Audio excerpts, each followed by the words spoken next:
तर मोठमोठ्या प्रकल्पांसाठी आपल्याच जमिनी घेतल्या जात आहेत, त्यामुळे मराठी माणसाचंच नुकसान होत आहे असं म्हणत आज मनसे अध्यक्ष राज ठाकरे यांनी मोठ्या प्रकल्पांविरोधात एल्गार केलाय। ठाणे, रायगड आणि पालघर जिल्ह्यांमध्ये बाहेरचे लोक जमिनी विकत घेत आहेत असा इशारा राज यांनी दिला। कर्जतमध्ये मनसेतर्फे सहकार शिबिराचं आयोजन करण्यात आलंय, त्याचं उद्घाटन राज ठाकरे यांच्या हस्ते झालं। यावेळी राज यांनी हा इशारा दिलाय।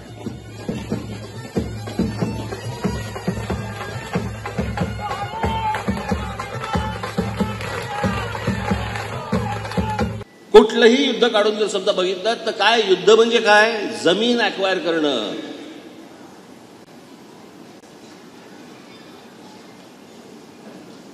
ही जमीन अक्वायर करणं याला आपण इतिहास म्हणत आलो।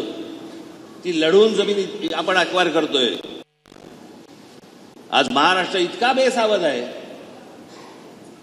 पूर्वी लढाया तरी व्हायच्या, आम्हाला कळायचं तरी की हे जमीन आमची घ्यायला आले आहेत। आता राजकीय दृष्ट्या इतक्या हळू पद्धतीने तुमच्या जमिनी आता हातामध्ये घेतल्या जात आहेत, उद्या तुमच्याकडे काही तुमचं अस्तित्व राहणार नाहीये। आणि उद्या या सगळ्या जमिनी आता मी तुम्हाला सांगून ठेवतोय, धोक्याची सूचना रायगड जिल्ह्यासाठी खास। आता पुढच्या काही दिवसांमध्ये तो सिलिंग तयार होईल, तो काय म्हणतात त्याला, शिवडी नावाशिवा हे विमानतळ येणार। माझी मराठी बांधवांना, भगिनींना माझी हात जोडून विनंती आहे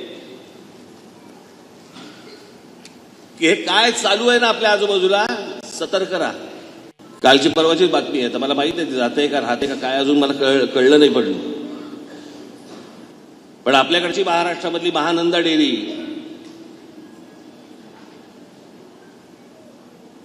ही भविष्यात पुढे अमूल गिळंकृत करते का काय, अशी परिस्थिती निर्माण झालेली आहे।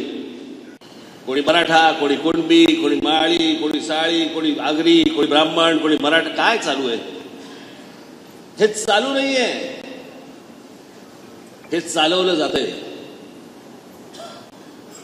हा महाराष्ट्र एकसंघ राहू नये, हा एकत्र राहू नये, यातला मराठी माणूस एकत्र राहू नये, याच्यासाठी बाहेरच्यांचे प्रयत्न सुरू आहेत, हे आमच्या आतल्या लोकांना समजत नाहीयेत। ज्या प्रकारचं राजकारण आज देशभरामध्ये सुरू आहे, ज्या प्रकारची न्यायालयीन व्यवस्था सुरू आहे, उद्या मुंबईला हात घालायला वेळ घेणार नाहीत ते।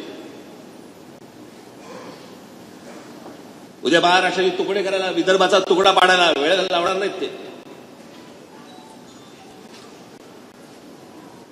आणि हे का आज नाही चालू आहे, हे गेले 70 वर्ष सुरू आहे।